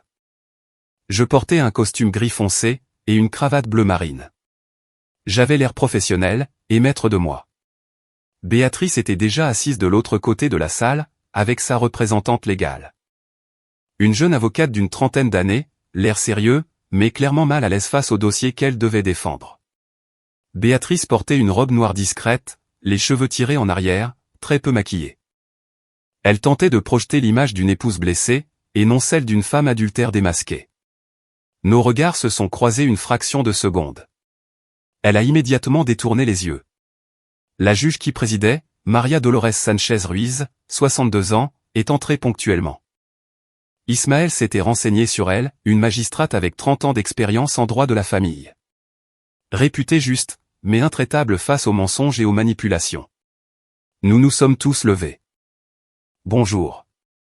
Audience dans le cadre de la procédure de dissolution matrimoniale. Serrano contre Vega. Dossier 472 à 3202. Vous pouvez vous asseoir. Sa voix résonnait avec une autorité naturelle. Elle a parcouru le dossier brièvement avant de poursuivre. J'ai examiné les documents soumis par les deux parties. Une affaire relativement simple. Le plaignant demande le divorce pour infidélité avérée, et détournement de fonds conjugaux. La défenderesse nie le détournement, admet la relation extra-conjugale. Mais affirme qu'elle est terminée. C'est bien cela? L'avocate de Béatrice s'est levée. C'est exact, votre honneur. Ma cliente reconnaît une grave erreur, concernant sa relation extra-conjugale. Mais elle maintient qu'il n'y a jamais eu d'intention de détournement. Les virements bancaires correspondaient à des dépenses personnelles légitimes, effectuées dans le cadre du mariage. Ismaël s'est levé à son tour, très calme. Votre honneur, les preuves démontrent le contraire. Je demande la permission de présenter des éléments, qui contredisent totalement cette version. Allez-y, maître. Ismaël a ouvert sa mallette, et a branché son ordinateur au projecteur de la salle. La première diapositive est apparue sur le grand écran. Un relevé bancaire, avec les 11 virements surlignés. 47 300 € transférés depuis les comptes communs, vers un compte individuel que Madame Vega a ouvert en juillet 2023. 11 transactions effectuées entre juin 2023 et janvier 2024. Motif déclaré, rénovation de la maison, matériaux de décoration. Dépenses d'urgence familiale. Aucune de ces justifications ne s'est concrétisée. Deuxième diapositive. Le contrat de l'appartement à Malaga. Ces fonds ont été utilisés pour acquérir une propriété à Malaga, d'une valeur de 45 000 €. Propriété achetée à l'insu, et sans le consentement de mon client. Date d'achat, 22 octobre 2023. Cet appartement était destiné à devenir la résidence principale du couple. Après le divorce planifié par Madame Vega et son amant. Béatrice s'est enfouie le visage dans les mains. Son avocate a tenté de formuler une objection. Votre honneur, cet appartement constituait un investissement personnel de ma cliente, financé avec ses propres actifs. Ses propres actifs, l'a interrompu Ismaël. L'argent provenait directement des comptes matrimoniaux communs. Ce n'est pas un actif personnel. Il s'agit d'un détournement de fonds partagés, utilisé à des fins individuelles, sans l'autorisation du conjoint. La juge Sanchez a levé la main pour réclamer le silence. Maître, avez-vous la preuve que cet argent ne provenait pas des comptes communs? Un silence pesant s'est installé. L'avocate cherchait désespérément dans ses dossiers. Votre honneur, nous aurions besoin de plus de temps pour. Il n'y a pas de délai supplémentaire. Soit vous apportez des preuves maintenant, soit nous retenons la version du plaignant. Qu'avez-vous à répondre? Nous ne disposons pas de la documentation nécessaire pour le moment. Entendu. Continuez, maître Serrano. Ismaël est passé à la diapositive suivante. Une photo de Béatrice et Ruben s'embrassant à l'entrée d'un hôtel. L'horodatage était visible, 18 février 2024. 8 jours après que je l'avais mise à la porte. La défenderesse soutient que la relation extra-conjugale est terminée. Les preuves photographiques démontrent qu'elle s'est poursuivie activement, même après la découverte des faits. Un détective privé a documenté 14 rencontres au cours de 3 semaines. Cohabitation dans l'appartement de l'amant. Voyage ensemble, comportement typique d'un couple stable. Béatrice a chuchoté de manière urgente, quelque chose à l'oreille de son avocate. Celle-ci a secoué la tête, refusant manifestement de mentir devant la cour. La juge a examiné les photos projetées une par une. 15 images au total, toutes plus compromettantes les unes que les autres. La défenderesse souhaite-t-elle contester ces images? L'avocate s'est levée péniblement. Votre honneur, ma cliente admet qu'il y a eu des rencontres après la découverte initiale. Mais il s'agissait de rencontres destinées à clore émotionnellement cette histoire, et non d'une poursuite de la relation amoureuse. Une clôture émotionnelle, qui a nécessité de partager une chambre d'hôtel, a commenté sèchement la juge. Continuez, maître. Ismaël a alors diffusé l'enregistrement du 10 février. Un son d'une grande clarté a empli la salle. La voix de Béatrice avouant tout. Les projets de divorce. Les documents signés. Ruben. Malaga. Et la remarque la plus dévastatrice, il ne se doute absolument de rien. Lorsque l'enregistrement a pris fin, un silence absolu régnait dans la salle. Même le personnel administratif du tribunal lançait des regards remplis de réprobation à Béatrice. J'ai une question pour la défenderesse, a déclaré la juge Sanchez. Madame Vega, s'agit-il bien de votre voix sur cet enregistrement? Béatrice s'est levée, tremblante. Oui, votre honneur. Et ce que vous y affirmez est-il exact? Avez-vous signé des documents avec un avocat pour engager une procédure de divorce, sans en informer votre mari? Aviez-vous prévu de déménager à Malaga avec votre amant? J'étais perdu. Je ne pensais pas clairement. Ce sont des mots prononcés sous le coup de l'émotion. Répondez par oui ou par non. Ces affirmations sont-elles exactes? Un long silence s'en est suivi. Des larmes coulaient sur le visage de Béatrice. Oui.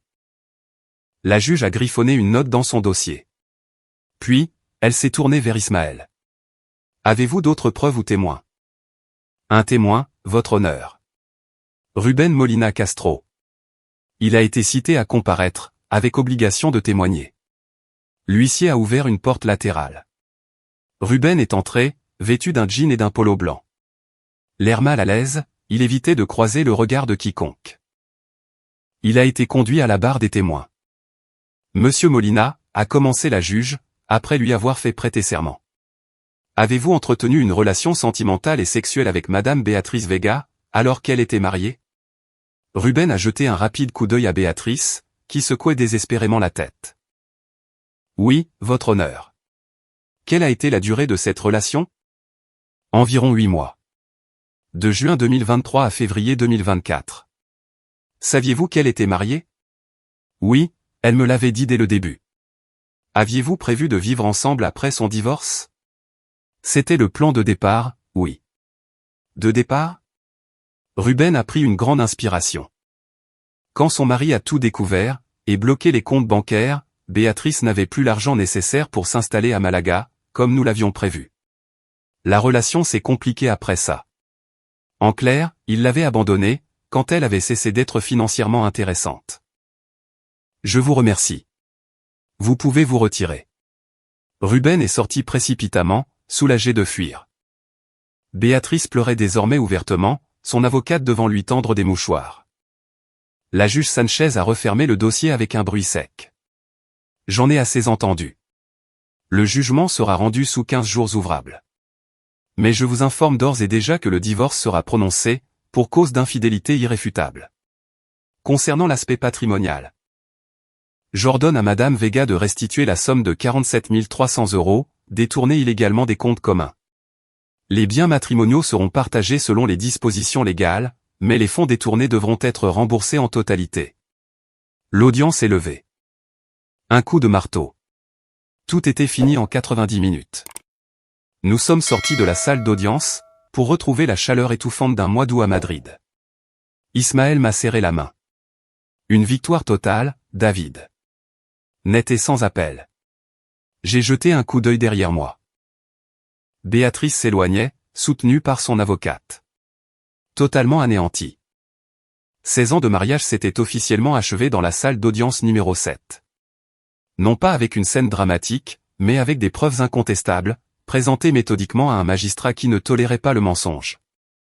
Le jugement final est arrivé le vendredi 30 août 2024, par courrier recommandé.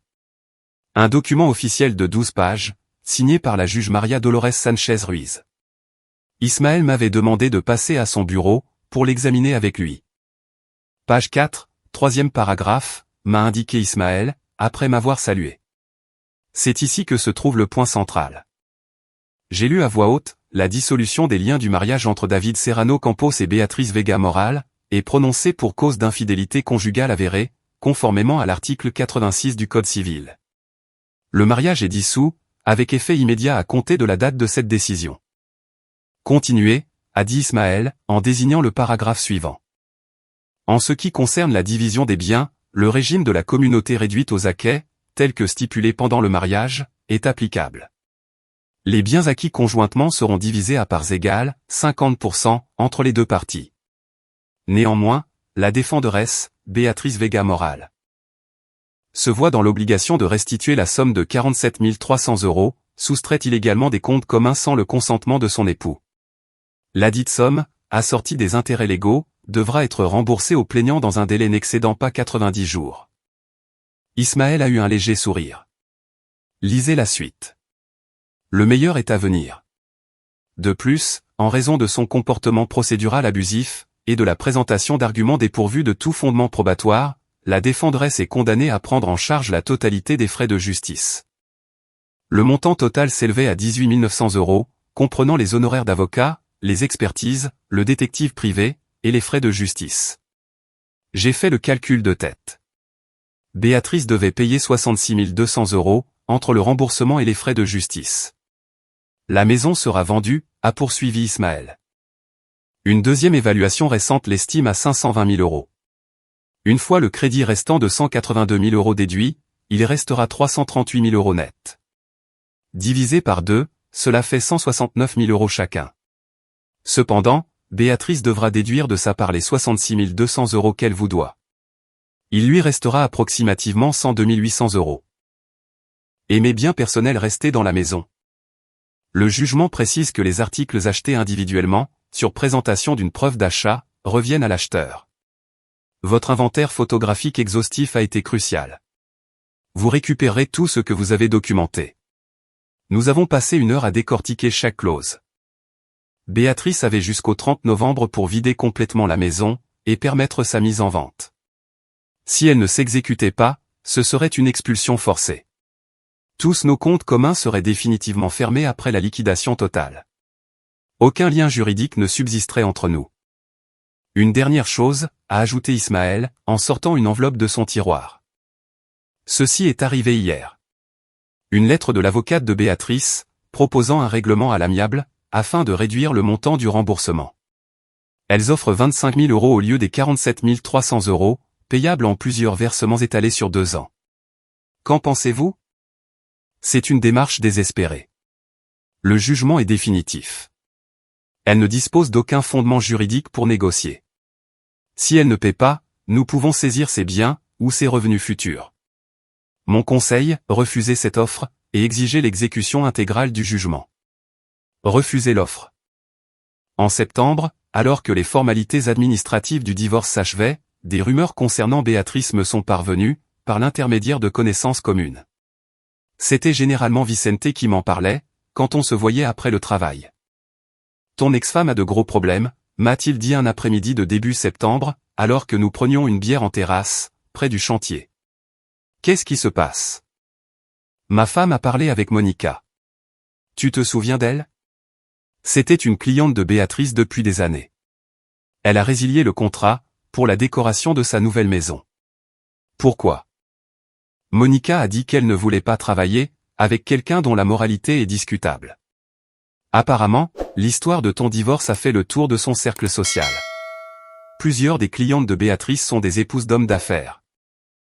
Des personnes très conservatrices. Elles n'ont pas du tout apprécié d'apprendre l'infidélité, les mensonges, le vol de l'argent du couple. 3 contrats annulés en 2 semaines. Je n'ai éprouvé aucune joie en apprenant cette nouvelle. C'était juste la confirmation que les actes ont des conséquences. Béatrice travaillait principalement pour des familles aisées. Des familles qui attachaient de l'importance à la stabilité, à la confiance, et aux valeurs traditionnelles. Sa réputation personnelle avait directement impacté sa capacité à travailler. J'ai aussi appris que Ruben l'a larguée, a ajouté Vicente, avec une pointe de compassion. La première semaine de septembre, quelqu'un l'a vue à la salle de sport avec une nouvelle fille. Une jeune blonde d'une vingtaine d'années. Béatrice s'est pointée là-bas et a fait un scandale. Elle criait, elle pleurait. La sécurité a dû la faire sortir. C'était pathétique. D'après ce qu'on m'a raconté. Ruben Molina, l'homme pour qui Béatrice avait brisé 16 ans de mariage, l'avait abandonnée à peine 3 semaines après la décision du juge, quand il a compris qu'elle n'avait plus les moyens de financer le train de vie luxueux qu'ils avaient prévu à Malaga. Où habite-t-elle maintenant? Chez sa mère, Carmela Moral, dans ce vieil immeuble à Carabanchel. Un petit 2 pièces. Béatrice dort sur un canapé-lit dans le salon. À 38 ans. L'image était poignante. Une femme qui avait possédé une grande maison, un mariage stable, une vie confortable, se retrouvait au chômage, célibataire, et retournait vivre chez sa vieille mère, dans un quartier modeste. Tout cela, à cause de choix égoïstes. Le 23 septembre, j'ai reçu un virement bancaire. 169 000 €. Ma part de la vente de la maison. Ismaël avait géré la transaction d'une main de maître. Les acheteurs avaient payé comptant, et l'affaire avait été bouclée en un temps record. 3 jours plus tard, un autre virement. 47 300 €. Béatrice avait effectué le remboursement, sous la menace d'une saisie. Ismaël m'avait confirmé qu'elle avait dû contracter un prêt personnel à la banque, en mettant l'appartement de Malaga en garantie. Maintenant, elle se retrouvait avec une dette colossale, et des taux d'intérêt exorbitants. Les frais de justice de 18 900 € étaient également en train d'être réglés via un plan de paiement, validé par le tribunal. 315 € par mois, pendant 5 ans. Chaque mois, pendant 60 mois, Béatrice se souviendrait des conséquences de ses actes. Fin octobre, Vicente m'a montré une publication Instagram. Le profil de Ruben Molina. Une photo avec sa nouvelle copine, et la légende, nouveau départ, avec cette femme incroyable. Des centaines de commentaires élogieux. Personne ne mentionnait Béatrice. Elle avait été totalement effacée de son histoire, comme si elle n'avait jamais existé. C'est une vraie ordure, a commenté Vicente avec dégoût. Béatrice savait à qui elle avait affaire, quand elle s'est mise avec lui. Un prof de gym qui séduit des clientes mariées, ce n'est pas exactement le prince charmant. Elle a choisi ça en toute connaissance de cause. C'est vrai, mais ça fait mal de la voir tomber si bas. Même si elle l'a cherché. Je ne voulais pas la détruire, Vicente.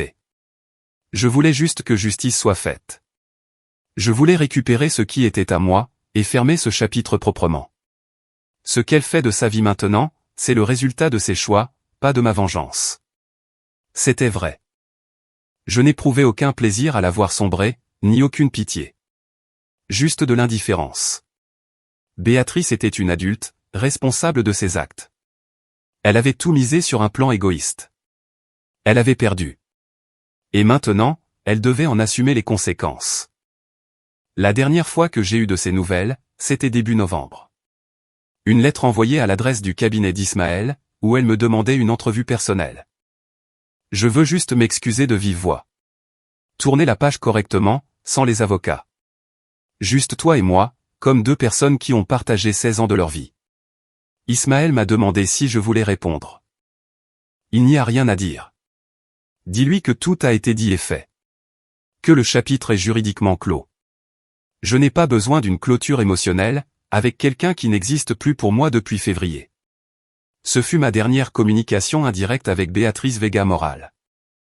Le divorce était prononcé, les biens partagés, les dettes réglées. Nous n'avions pas d'enfants pour nous lier, aucune raison de nous recroiser un jour. Elle avait perdu son mariage, sa maison, sa réputation professionnelle, son amant, et sa sécurité financière. Tout ça, en 8 mois. Moi, j'avais perdu l'illusion d'un mariage heureux. Mais j'avais gagné quelque chose de bien plus précieux, une vision claire de qui j'étais vraiment, et la capacité de reconstruire ma vie, sur des bases saines. Pendant les mois de septembre et d'octobre 2024, alors que je reconstruisais patiemment mon existence, Rubén Molina Castro a lui aussi été rattrapé par les conséquences de ses actes. Et je n'ai même pas eu besoin de lever le petit doigt. La vérité finit toujours par se savoir, surtout quand elle implique des trahisons, et des scandales publics. Tout a commencé lors de l'audience au tribunal, le 15 août. Rubén a témoigné sous serment, avouant une relation de 8 mois avec une femme mariée, qui était aussi sa cliente. Ces paroles ont été consignées dans le registre judiciaire public, accessible à toute personne justifiant d'un intérêt légitime. La directrice du Elite Fitness Center, Patricia Camposto, 51 ans, une femme rigoureuse avec 20 ans d'expérience dans la gestion d'entreprise, a pris connaissance d'une transcription du témoignage. Une cliente, dont le mari était avocat, lui en avait fourni une copie. Patricia a convoqué Rubén dans son bureau, le lundi 2 septembre à 8 heures. Je le savais, parce que Rubén s'en est plaint plus tard sur les réseaux sociaux, dans un élan de victimisation pathétique. Il a posté la photo d'une lettre de licenciement, avec un message dramatique, « Ils m'ont détruit parce que je suis tombé amoureux. » Où est la liberté de ressentir? La lettre était sans appel, pour faute grave, comportement contraire à l'éthique de l'établissement, et violation du code de conduite interdisant toute relation amoureuse avec les clients. Votre contrat de travail est résilié avec effet immédiat, à compter du 2 septembre 2024. Rubén gagnait 2 300 € par mois au Elite Fitness, plus les pourboires de ses clients privés, qui représentaient environ 1 000 € supplémentaires. 3 300 € de revenus volatilisés du jour au lendemain. Mais ce licenciement n'était que le début de sa chute. Son profil Instagram, avec ses 19 000 abonnés, a été inondé de commentaires assassins. Quelqu'un avait partagé l'histoire complète du procès, preuve à l'appui. Prof de gym qui séduit des femmes mariées. Ils avaient prévu de voler l'argent du mari. Ils ont acheté un appartement en cachette. T'es une vraie ordure. Tu brises des familles pour de l'argent. Entraîneur sans aucune éthique. Je n'engagerai jamais un type pareil. T'as séduit combien de clientes mariées? Un prédateur déguisé en professionnel. Des centaines de commentaires affluaient chaque jour. Au début, Rubén a essayé de se défendre avec de longs messages, donnant sa version des faits. C'était le grand amour, ce n'était pas calculé. Ce sont des choses qui arrivent. Je ne suis pas le monstre qu'on décrit. Mais chaque tentative de justification déclenchait une nouvelle vague d'insultes. Le nombre de ses abonnés a fondu. De 19 000 à 14 000 en 2 semaines, puis à 11 000. Les marques de sport qui le payaient de temps à autre, pour des publications sponsorisées, ont rompu leur contrat. De petites sommes, 2 cents ou 3 cents € par poste, mais un revenu dont il avait désespérément besoin. Ses clients privés ont commencé à annuler. Sandra Ruiz, une femme d'affaires de 43 ans qui s'entraînait avec lui 3 fois par semaine depuis 1 an et demi, l'a lâché sans fournir d'explication. Manuel Ortega, un cadre de banque, a fait pareil. Cristina Torres, une architecte qui déboursait 90 € par séance, lui a envoyé un message poli mais ferme, « Je préfère changer d'entraîneur. » Raison personnelle. En 3 semaines, Rubén a perdu 7 de ses 9 clients réguliers. Il ne lui en restait que 2, un homme de 60 ans qui ne suivait pas les drames sur les réseaux sociaux, et une jeune femme de 23 ans, qui semblait apprécier la polémique. Je l'ai croisé par hasard, une fin d'après-midi de septembre. Je sortais d'une quincaillerie dans le quartier de Salamanca, après avoir acheté de quoi faire une petite réparation dans mon nouvel appartement. Il était attablé à la terrasse d'un café voisin. Seul, les yeux rivés sur son téléphone, l'air abattu. Il avait changé. Moins musclé, comme s'il avait arrêté de s'entraîner sérieusement. Une barbe de plusieurs jours, des vêtements de sport froissés. Il n'avait plus rien à voir avec l'image lisse qu'il affichait sur Instagram. J'ai hésité un instant, puis j'ai décidé d'y aller. Pas pour chercher la bagarre, mais par curiosité. Pour voir sa tête, quand il me reconnaîtrait. Rubén Molina a levé les yeux brusquement. J'ai lu la reconnaissance, puis la panique dans son regard. David Serrano, a-t-il lâché d'une voix tendue. Je peux m'asseoir une minute? Ce n'était pas une question. Je me suis installé avant qu'il ne réponde. Je n'ai rien à te dire, a-t-il marmonné, en fixant son café. Je n'ai pas besoin que tu dises quoi que ce soit. Je veux juste que tu m'écoutes pendant 30 secondes. Ensuite, je partirai, et nous ne nous reverrons plus jamais. Il a acquiescé d'un bref signe de tête. Tu as brisé mon mariage. Tu as participé activement à un plan pour me voler 47 000 euros. Tu as menti, manipulé, séduit une femme mariée, en sachant pertinemment ce que tu faisais. Je ne vais pas te poursuivre en justice, parce que je n'en ai pas besoin. La vie se charge déjà de te faire payer. Ruben a serré les mâchoires, sans répondre. Tu as perdu ton emploi, ta réputation, tes clients, tes abonnés. Béatrice t'a quitté, ou c'est toi qui l'as quitté. Peu importe. Aujourd'hui, tu te retrouves seul face aux conséquences de tes décisions égoïstes. Tout comme elle. Et tu sais ce qui est ironique? Je suis seul moi aussi. Mais moi. C'est parce que j'ai fait trop confiance. Toi, c'est parce que tu as délibérément trahi. Je me suis levé. J'espère que ça valait le coup.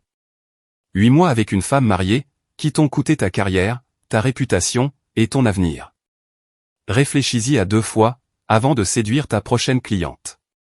Je me suis dirigé vers la sortie. Dans mon dos, j'ai entendu sa voix faible. Je suis désolé. Je ne me suis pas arrêté. Je ne me suis pas retourné. Ces excuses ne changeaient rien. Début octobre, Ruben a supprimé tous ses comptes sur les réseaux sociaux. Instagram, Facebook, Twitter. Tout a disparu. Vicente m'a raconté que quelqu'un l'avait vu travailler comme livreur Glovo, sur un vélo électrique. Il parcourait les rues de Madrid, pour gagner peut-être 1 000 euros par mois, sous la pluie et dans la chaleur. En 3 mois, il était passé du statut d'entraîneur personnel à la vie de rêve, à celui de simple livreur sans visage.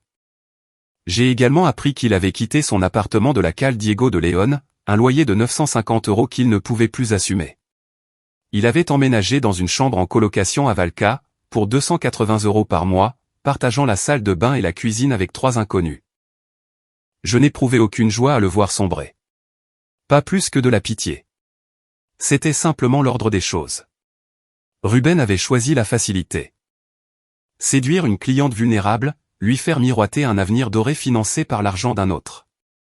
Il s'était lancé dans cette aventure, sans se soucier des dégâts. Aujourd'hui, il en payait le prix. Non pas parce que je l'avais traîné en justice, mais parce que la société a la mémoire longue. Une réputation détruite, ne se reconstruit pas facilement. Les salles de sport n'embauchent pas d'entraîneurs au comportement douteux. Les clients potentiels font des recherches sur Internet, avant de s'engager. Si on tapait « Ruben Molina, entraîneur personnel Madrid », la première page de résultats était inondée par le scandale judiciaire. Sa carrière dans le fitness était bel et bien terminée. Il pourrait peut-être se réinventer, changer de ville, utiliser un autre nom professionnel. Mais cela demanderait du temps, des efforts, et l'humilité de reconnaître ses erreurs pour changer sincèrement. Je ne sais pas si Ruben en est capable, mais ce n'est plus mon problème. Il a pris ses décisions, en connaissant les risques. Aujourd'hui, il doit vivre avec les conséquences. Comme Béatrice. Comme moi. À une différence près, mes conséquences découlent d'une confiance sincère. Les leurs, d'une trahison calculée. Décembre 2024. 10 mois s'étaient écoulés, depuis que mon monde s'était écroulé dans le couloir de ma propre maison, avec des roses à la main. 10 mois depuis cet enregistrement de 4 minutes et 37 secondes, qui avait tout bouleversé. J'étais sur le balcon de mon nouvel appartement, dans le quartier de Chambry. Au 8e étage, avec une vue imprenable sur les toits de Madrid, illuminés pour les fêtes de Noël. L'endroit était plus petit que la maison de Pozuelo. 2 chambres, un grand salon, une cuisine moderne, 92 mètres carrés. C'était largement suffisant pour un homme seul, qui avait appris à distinguer l'essentiel du superflu. Je l'avais acheté en octobre, avec une partie de l'argent récupéré lors du divorce. 138 000 euros. Il était idéalement situé, près de mon travail. Il n'y avait aucun souvenir toxique dans les coins. Pas de fantôme d'un mariage raté pour hanter les pièces. Le déménagement avait été une véritable libération. Une entreprise spécialisée avait vidé l'ancienne maison en 6 heures. Je n'avais pris que l'essentiel, mon bureau, un lit neuf que j'avais acheté pour l'occasion, mes livres techniques d'ingénierie, les photos de mes parents décédés, quelques outils, et mes vêtements. J'avais donné ou vendu tout le reste. J'avais besoin de prendre un nouveau départ. L'appartement reflétait ma nouvelle vie. Une décoration minimaliste et fonctionnelle. Rien ne me rappelait Béatrice. Pas de photos de mariage ou d'anniversaire. Cette villa s'était arrêtée le 10 février. Celle-ci était différente, consciemment bâtie sur des fondations solides. La thérapie m'a beaucoup aidé. J'avais commencé les séances avec un psychologue en avril, sur les conseils de Vicente. Le docteur Ernesto Paz Gomez, 63 ans, spécialiste des traumatismes émotionnels et de la reconstruction post-divorce. Son cabinet calme se trouvait à Retiro. Une séance de 50 minutes chaque jeudi, à 19 h. Les premières séances ont été difficiles. Je déversais ma colère, ma douleur, mon sentiment de trahison. Le docteur Paz m'écoutait sans m'interrompre. Puis, il me posait des questions dérangeantes, qui me forçaient à une profonde introspection. À quel moment avez-vous cessé de regarder vraiment Béatrice?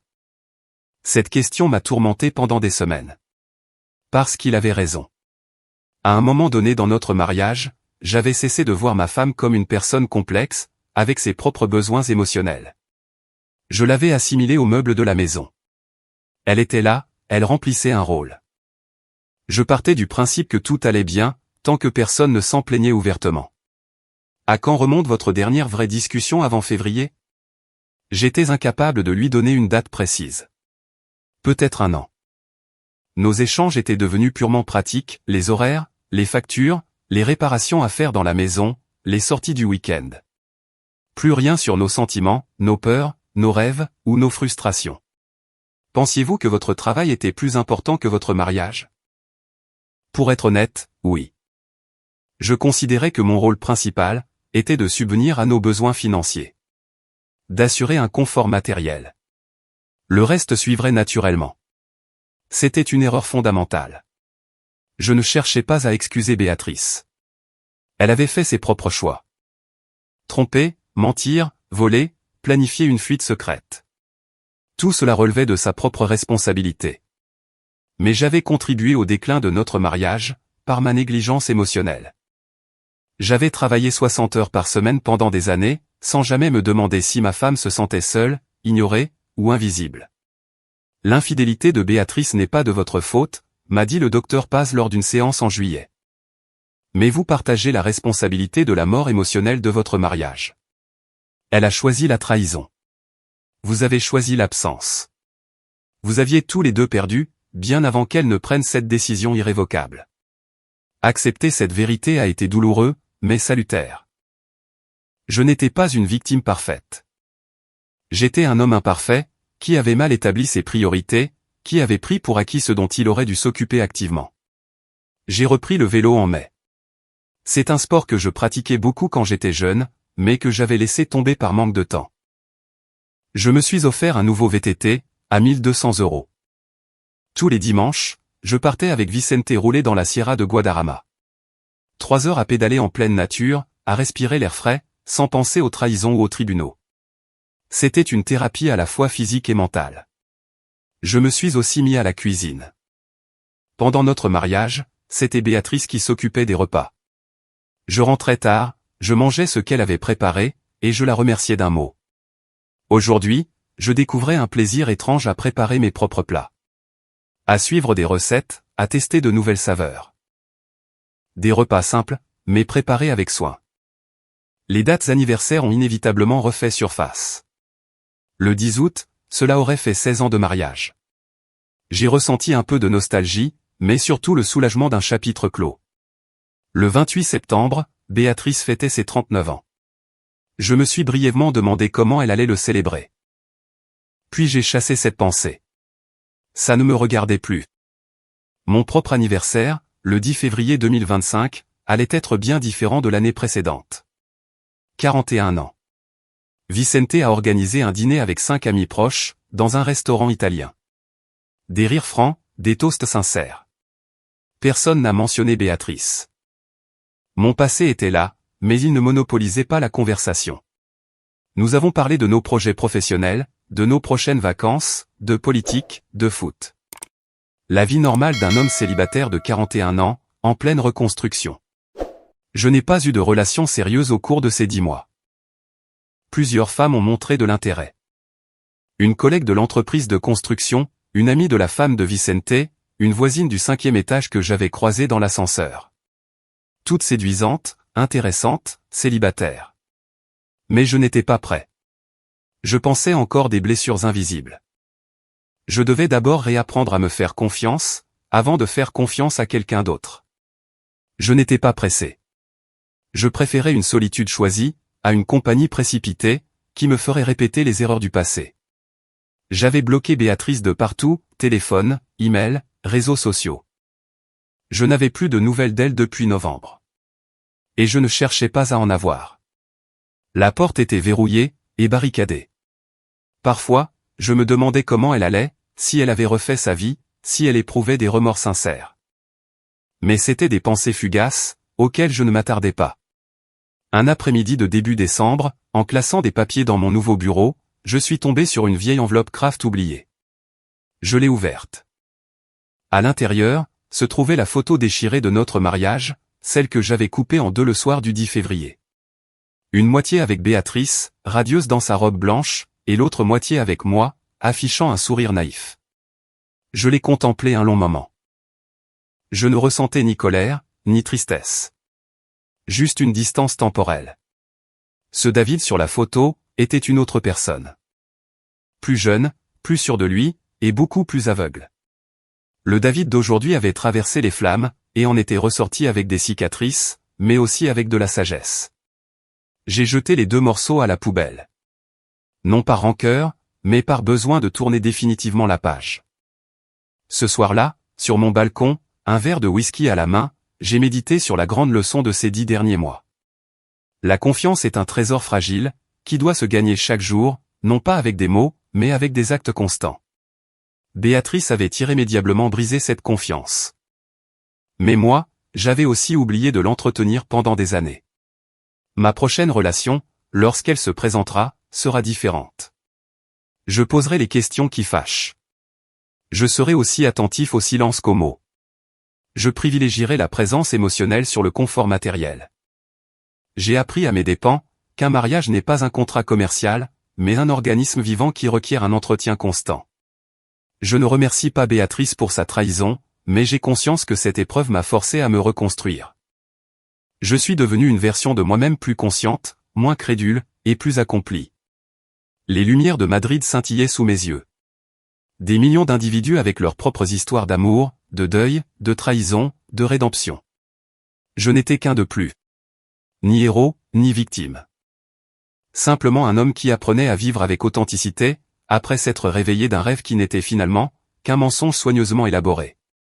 À 40 ans, 10 mois et 28 jours, je commençais enfin à me connaître vraiment.